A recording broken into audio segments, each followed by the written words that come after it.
Y por otro lado, les contamos que el sindicato CGT señala que un informe encargado por la Consejería de Desarrollo Educativo establece que la sobrecarga del alumnado del Colegio de Aidín de Benavís hace imposible una evacuación segura del centro en caso de emergencia. Hablamos con la delegada sindical del sindicato CGT. Muy buenas tardes. Hola, muy buenas tardes.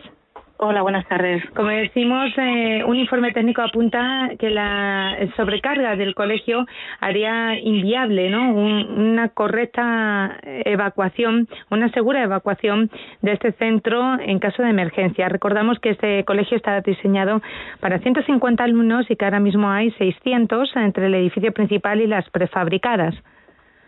Sí, es correcto. Además, en el edificio principal hay 400 alumnos, es decir, solo 200 están en las aulas prefabricadas en el patio y el grueso grande de alumnos está en el edificio principal, un edificio creado solo para 150 alumnos. Entonces, el informe señala ciertas deficiencias del edificio en cuanto a determinados sistemas de puertas de cierre y apertura de puertas, pero concluye, es contundente y concluye que aun corregidas todas esas deficiencias pequeñas que son posibles de corregir, el centro seguiría presentando un grave peligro porque la evacuación en caso de necesidad, por incendio o por cualquier otro motivo, no podría hacerse de forma segura. La gran densidad de alumnado provoca que el riesgo de avalancha pudiese ser en bastantes puntos muy grave, por ejemplo, bajadas de escaleras, de acceso al patio, etcétera, etcétera. Entonces los pasillos no dan abasto para tanto alumnado, las escaleras no dan abasto para tanto alumnado, los patios tampoco, las zonas de evacuación tampoco, van directamente a calles con tráfico y estamos hablando que son 600 alumnos desde los 3 años hasta los 14. Es un informe encargado, si no me equivoco, por la propia Consejería de Educación. Sí, la Consejería de Educación tiene contratado con la empresa Procarión la evaluación de los riesgos ante emergencias de los centros educativos. Esta empresa realizó la evaluación de riesgos de este colegio y tras la evaluación exhaustiva de los técnicos correspondientes señalaron deficiencias para corregir, pero informaron de que la evacuación era imposible realizar una evacuación aun con esas correcciones de forma segura. Uh-huh. Y eso es algo que además en el fondo se llevaba sabiendo de manera no oficial desde hacía mucho tiempo. El equipo directivo lleva años denunciando la sobrecarga del centro y la incapacidad de soportar tanto alumnado, hasta tal punto que después de movilizaciones el ayuntamiento y la consejería firmaron un acuerdo el 19 de octubre de 2019 para la construcción de un nuevo colegio y un instituto que no tiene Benavís instituto de momento, aquel acuerdo firmado pues empezó a tramitarse, pasó por la Agencia Pública de Educación y cuando tenían el visto bueno de las parcelas, de todos los informes técnicos y todo, se hizo un borrador ya de convenio para la construcción. El problema es que ese borrador llegó a la Delegación de Educación de Málaga en 2020 y el borrador no se llegó a firmar. Todo quedó paralizado. Yo no he conseguido, como delegada sindical de CGT, de la Confederación General de Trabajadores de Enseñanza de Málaga, por más que he movido cosas, no he conseguido averiguar cuál es el motivo real de que se suspendiese aquel convenio y por qué se paralizase el desarrollo del proyecto y la construcción del colegio y del instituto, que es absolutamente imprescindible para dejar en condiciones de seguridad el colegio, porque el colegio tiene alumnado desde infantil hasta el primer ciclo de la ESO. Uh-huh. Una vez que se tiene este informe en el que se pone de evidencia esa imposibilidad de evacuación segura del centro, ¿qué es lo que debería hacer ahora mismo la Consejería de Educación? Bueno, hay muchas posibilidades.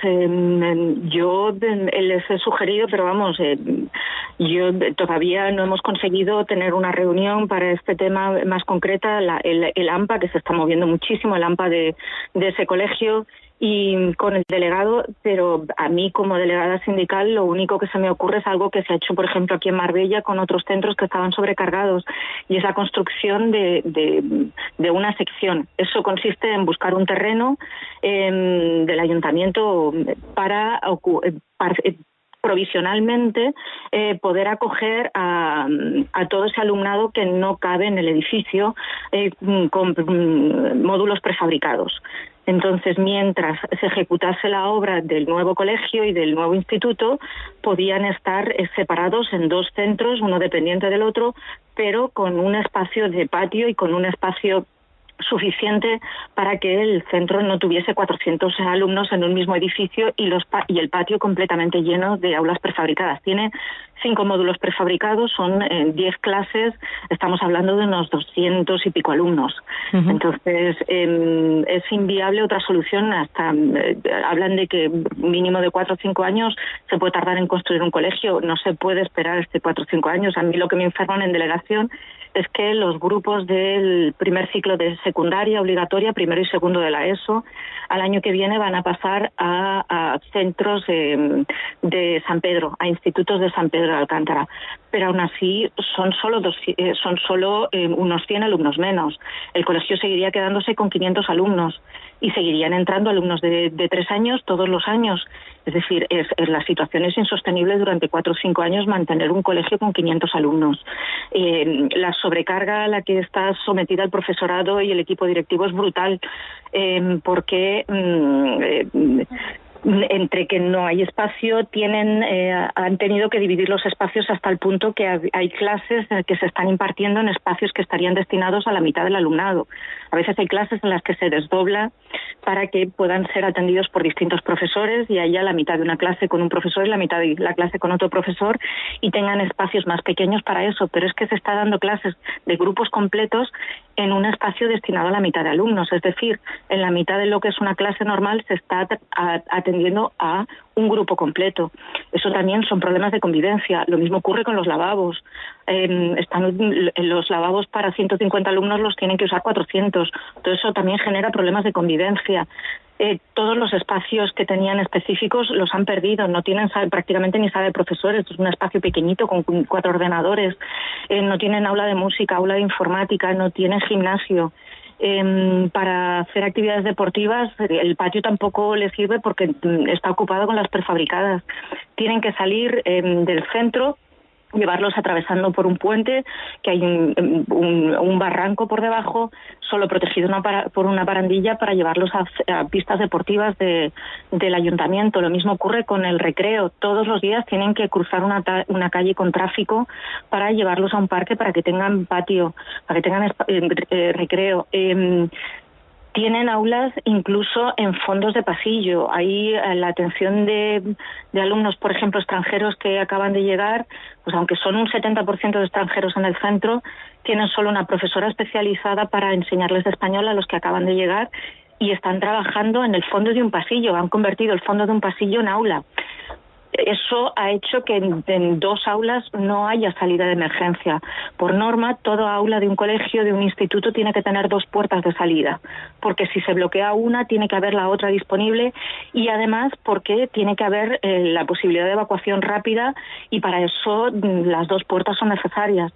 Bueno, pues 2 aulas están completamente las puertas cerradas porque han tenido que tapiarse para convertirlas en un aula, en un fondo de un pasillo que escasamente tendrá metro y medio de ancho. Uh-huh. Y así va sumando una y otra y de verdad la sobrecarga de atención que requieren, la sobrecarga de estrés que están provocando en el profesorado y en el alumnado, porque los niños necesitan espacio para trabajar, para convivir, para su tiempo de recreo y no lo tienen. Entonces la situación es muy grave y ya se lleva mucho tiempo. Entonces, bueno, aguantaban con la esperanza de que ese acuerdo que se tenía que haber firmado en 2020, pues le hubiese generado ya la construcción de los edificios, de que en 2-3 años eso hubiese estado hecho.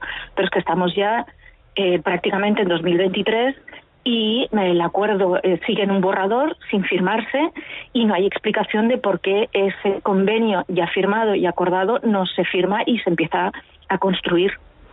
Muy bien, pues muchas gracias por atendernos. Vamos a preguntar en la Consejería, en la Delegación de Educación, a ver si conseguimos respuesta acerca del bloqueo de este convenio. Gracias.